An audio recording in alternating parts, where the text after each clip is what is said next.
Part 1. You will hear a woman talking to a man who works in a tourist information office. First, you have some time to look at questions.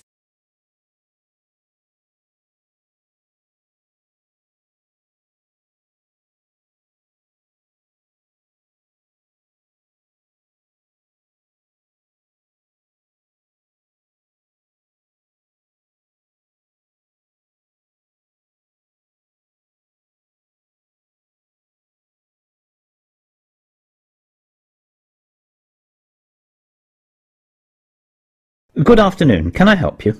I hope so. My Portuguese friends are coming over to visit me next month, and I need to find a place for them to stay that is quite central, as I live in the city centre myself and want them to be close by. Can you recommend anywhere? Yes. A few places instantly spring to mind. What about Belvedere Gardens Hotel?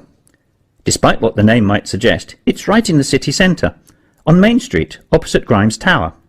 How much is it per night, please? Quite reasonable given the location. $50, and that is inclusive of a continental breakfast. Oh, that sounds nice. What about other meals? Do you have to pay extra for them? Yes. Unfortunately, lunch and dinner are not included in the price. The hotel does have a very fine restaurant, though, and I would thoroughly recommend the buffet dinner there. Customers should be seated by 7:30 in the evening, when the buffet starts. I'll keep it in mind. Is there anywhere else you can think of? Certainly. The Belfield Grand is always a popular choice. It's located a little further out, though, on the south side of Edgware Common. Perhaps that's too far from the city centre. Not really.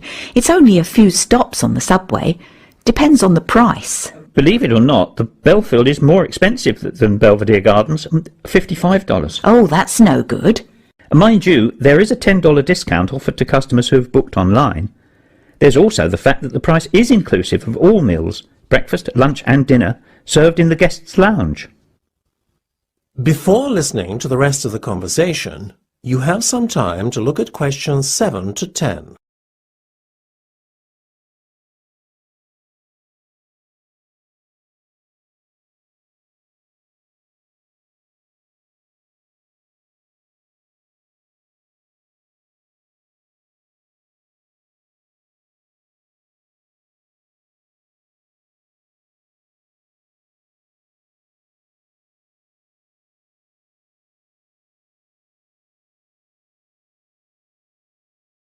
Now listen and answer questions 7 to 10. I like the sound of this hotel more and more. The Belfield, then, so far. Is there anywhere else? Well, you should also consider the Maple View.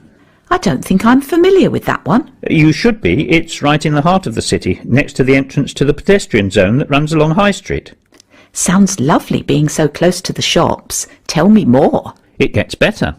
The price per night is only $28 on weekdays, though an additional $12 is charged on weekends and bank holidays. Sounds like great value for money. It is. That's why you have to book well in advance of your stay. How soon should I book then? Yesterday might not be soon enough. Yikes! I'd better get cracking. Thank you so much for your help. You're very welcome.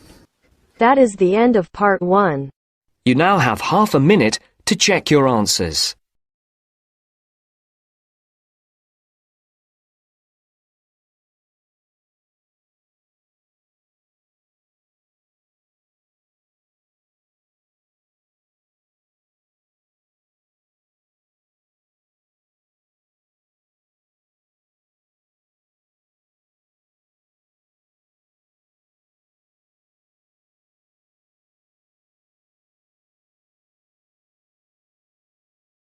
Now turns to Part 2. Part 2. You will hear a tour guide talking to a group of tourists who are visiting a cave in Vietnam. First, you have some time to look at questions 11 to 15.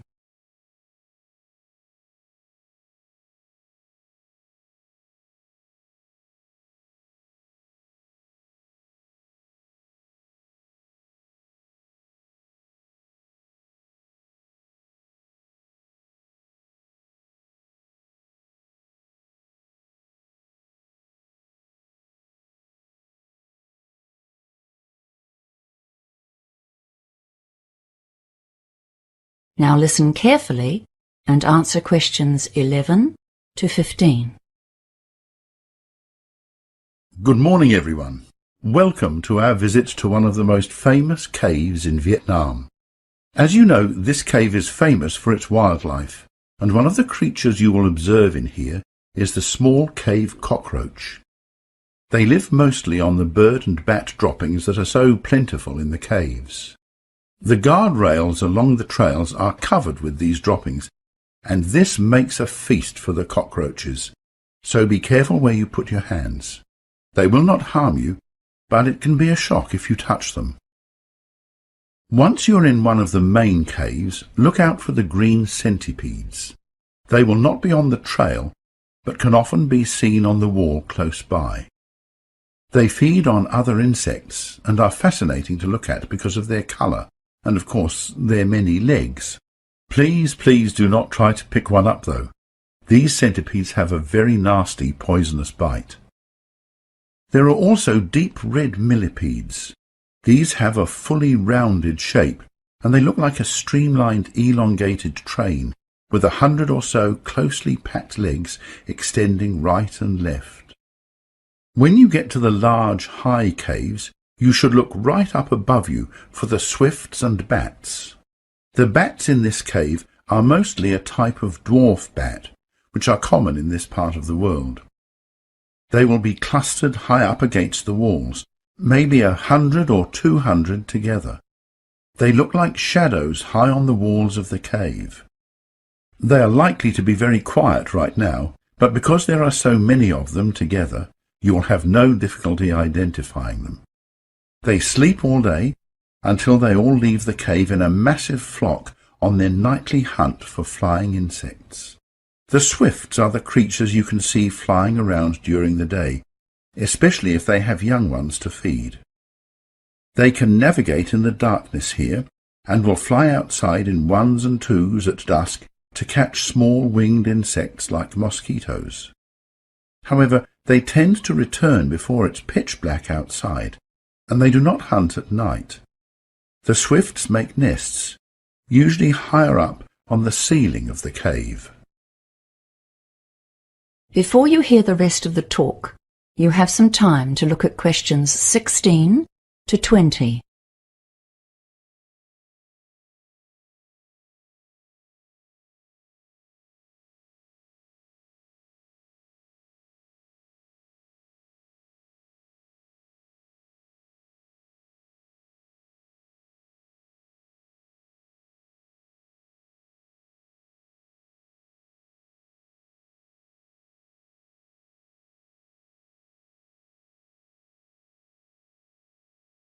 Now listen and answer questions 16 to 20. The paths tend to run around the edges of the large caves. Mostly this is because the centre is a mound of guano, the bird and bat droppings. This is also the source of the strong smell inside the caves. You may not like this smell, but the locals know its economic value.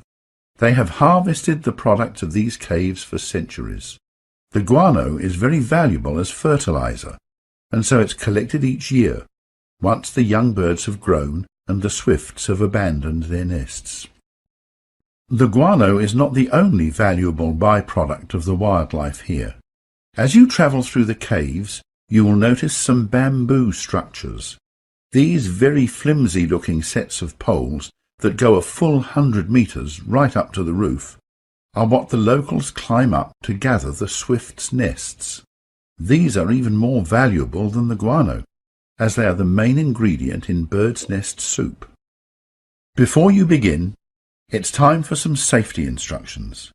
As you probably know, this is a huge limestone cave that goes about 1 kilometre back into the hills, and in places it's 100 metres in height and 300 metres wide. There's no need to crawl around in here as you do in other caves, but it's dark inside, of course. That's why I insisted you bring a working light. Please check that it shines brightly, and ensure that you stay together with others who have a good torch. In one of the larger areas of the cave, the roof is pierced, so some sunlight will get through. It is best to turn your torches off if you can see well and save your batteries. It's a good idea to put your waterproof jacket on now. The walls may be wet, but that's not the main reason for the jacket. The bats and birds do excrete, and they're above you, so just in case. And of course, your hat or hood also keeps you safe from animal droppings. It's not advisable to use the guardrails as handholds. There are lots of droppings on those rails, and don't forget the cockroaches. You absolutely must follow the marked trails. The guardrails on either side are put there so that you cannot mistake them. We take no responsibility for your safety if you go over or under the rails into other cave areas. Keep your torches shining on the path whenever you are moving, just to be sure of your footing, and don't try to go too fast. You might trip, and you will certainly miss some of the fascinating wildlife in the cave. Now, it's time to begin the tour. That is the end of part 2. You now have half a minute to check your answers.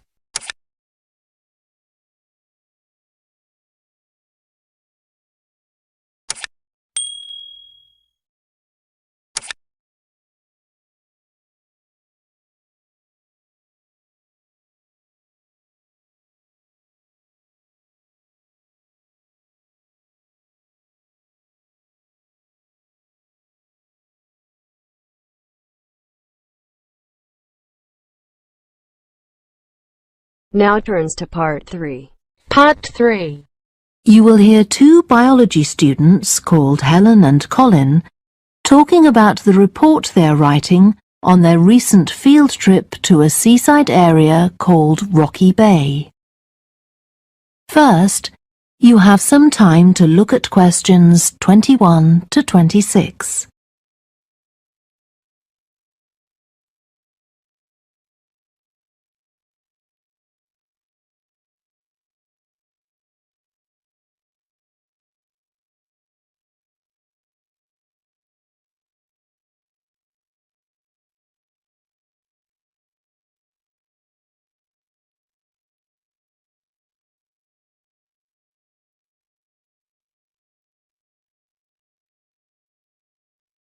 Now listen carefully and answer questions 21 to 26. I've brought my notes on our biology field trip to Rocky Bay, Colin, so we can work on our report on the research we did together. OK, I've got mine too. Let's look at the aims of the trip first. Right, what did you have? I just put something about getting experience of the different sorts of procedures used on a field trip. But we need something about what causes different organisms to choose particular habitats. I agree. And something about finding out how to protect organisms in danger of dying out. In our aims? But we weren't really looking at that. I suppose not. OK, now there's the list of equipment we all had to bring on the field trip. What did they tell us to bring a ruler for? It was something about measuring the slope of the shore.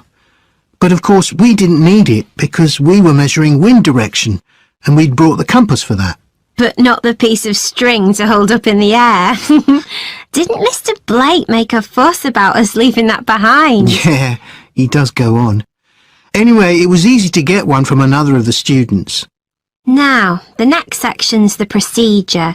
I sent you the draft of that. Yeah, it was clear, but I don't think we need all these details of what time we left and what time we got back and how we divided up the different research tasks. OK, I'll look at that again. Then we have to describe our method of investigation in detail. So let's begin with how we measured wave speed. I was surprised how straightforward that was. I'd expected us to have some sort of high-tech device, not just stand there and count the number of waves per minute. Not very precise, but I suppose it was good enough. But the way we measured the amount of salt was interesting. In the water from the rock pools? Yeah. Oh, I wanted to check the chemicals we used in the lab when we analysed those samples. Was it potassium chromate and silver nitrate? That's right. OK. And we need the map of the seashore. You just left that to me. And I had to do it while the tide was low. Well, that was okay, but the place I started it from was down on the beach. Then I realised I should have gone up higher to get better visibility, so I had to start all over again. But at least I'd got the squared paper, or I'd have had problems drawing it all to scale. Yeah, it looks good. We could get a map of the region off the internet and see if we need to make any changes. I had a look, but I couldn't find anything. But you took some pictures, didn't you? Yeah, I'll email you them if you want. OK, I'll make my amendments using those. Then I can scan it into our report. Great! Before you hear the rest of the discussion, you have some time to look at questions 27 to 30.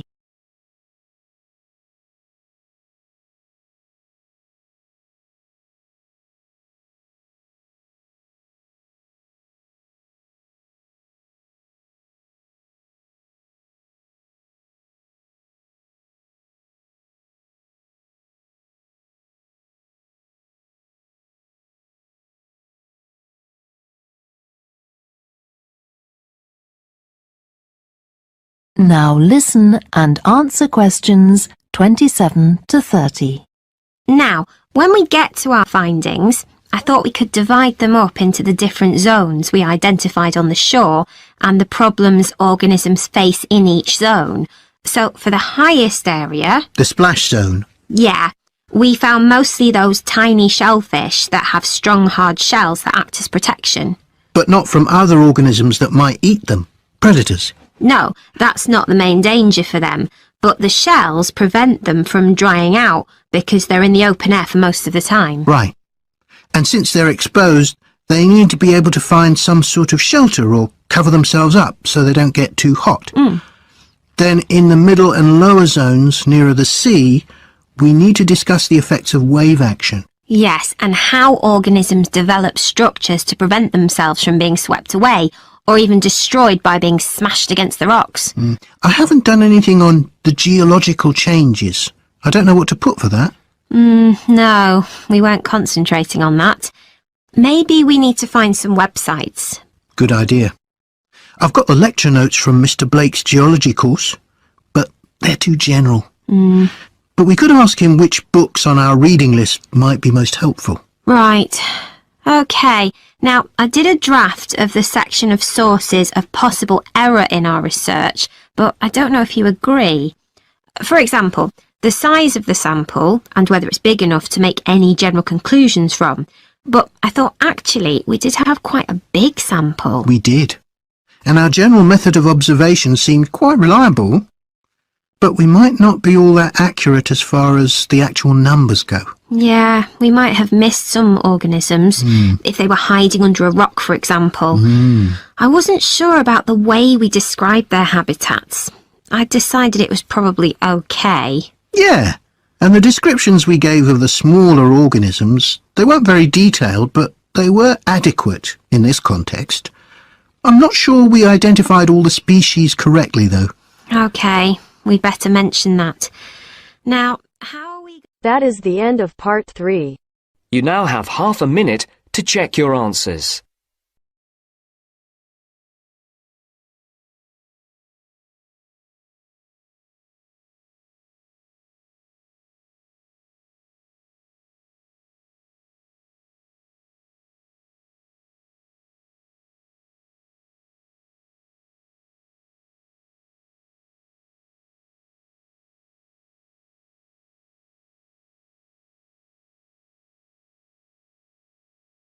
Now turns to part 4.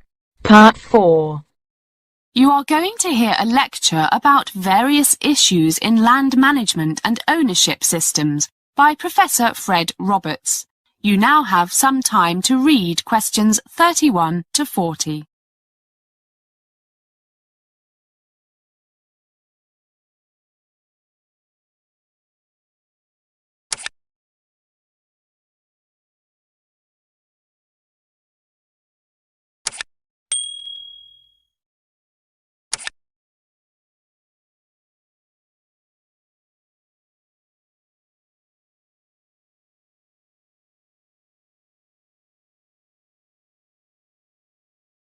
Good morning, everyone. Good to see you all looking so full of energy. Today I'm going to give an overview of some general principles and issues relating to land management and ownership. Very important. If we look at history, it seems that much of it concerns conflict over religion, economic power and land. Often all three factors are involved together. The first question one asks when talking about land is, who owns it? What you can do with land you own depends on one's political views. A far-right conservative may say ownership is the socially supported power to do what you want with the land you own, with no control by government, as long as what you do with it doesn't hurt others. You can imagine how different factions interpret hurt others. By contrast, the political left, socialists and, more to the left, communists say land ownership, private land ownership that is the root cause of much injustice in the world, and that the social protection of private land ownership can result in tyranny and oppression. They therefore argue for state, public and cooperative forms of land ownership. I would mention here that most of us take for granted the idea that everything must be owned by a person, people or an organisation. But some societies, notably some native North American tribes, seem to have no concept of personal ownership. It was normal for them simply to take anything they needed and for others to take it from them if they needed it. When European settlers came, the Indians behaved as usual, which led the Europeans to seeing them as thieves. But the European settlers grabbed the Native Americans' land, their most important possession. So who were the real thieves? However, in this day and age, it would be futile to think of getting rid of the concept of ownership. But let me return to land ownership. It's a complex issue. For example, should the owner have exclusive control over the rights of way, like traditional footpaths, or the migration routes of wild animals, or the ecologically important wetlands? Should the owner be allowed to destroy the whole lot by building expensive houses everywhere? Or what if the owner discovers hidden treasure that once belonged to the royal family? All such things raise questions of the rights of the owner as opposed to the rights of others, including animals, perhaps. Clearly, divergent views on such questions are a constant source of argument. What did the classical economists say about land ownership? Their positions were often rather ambiguous. Many of them seemed to consider it a necessary evil, and argued that it could not be defended if there was not some obligation to keep and improve the land. This is the concept of stewardship, that the land must be kept in good condition for future generations. But what if the owners were good stewards of their vast estates, but millions were going hungry? The Marxist answer was, and still is, land reform as a means of social justice. And in the 20th century, I mentioned ecological issues just now. Other reasons for legally restricting the rights of landowners have emerged. You can't cut the trees down because it would cause soil erosion that can spoil rivers hundreds of miles away. Pollution, the need to protect biodiversity, things that reduce the level of what we called nature's services to the general public, all have led to more restrictions on landowners' rights, at least in some countries, especially Europe. At the same time, property taxes have steadily increased to pay for essential services offered by the state or local government, such as firefighting. As these threats to the health of our planet get more serious, some people have argued that the ownership of natural capital, forests, wetlands, etc., will more and more be controlled by communal and not by private bodies.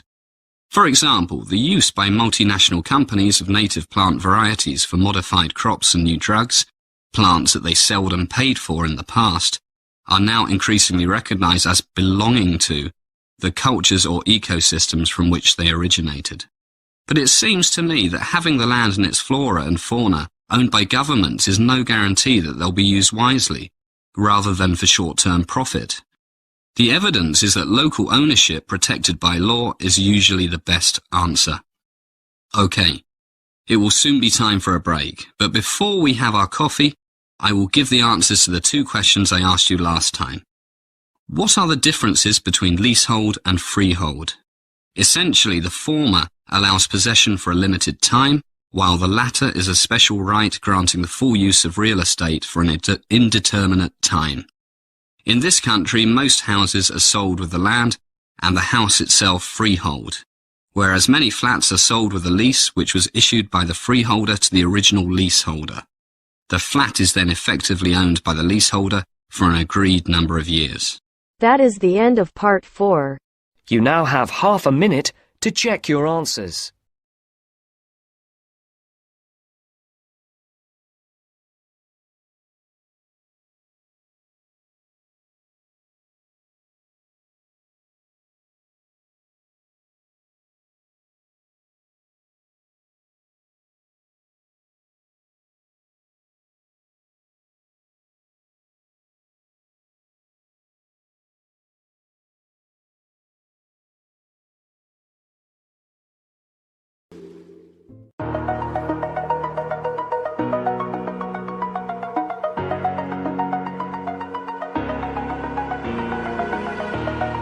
Over the edge, feel like I'm floating through the air.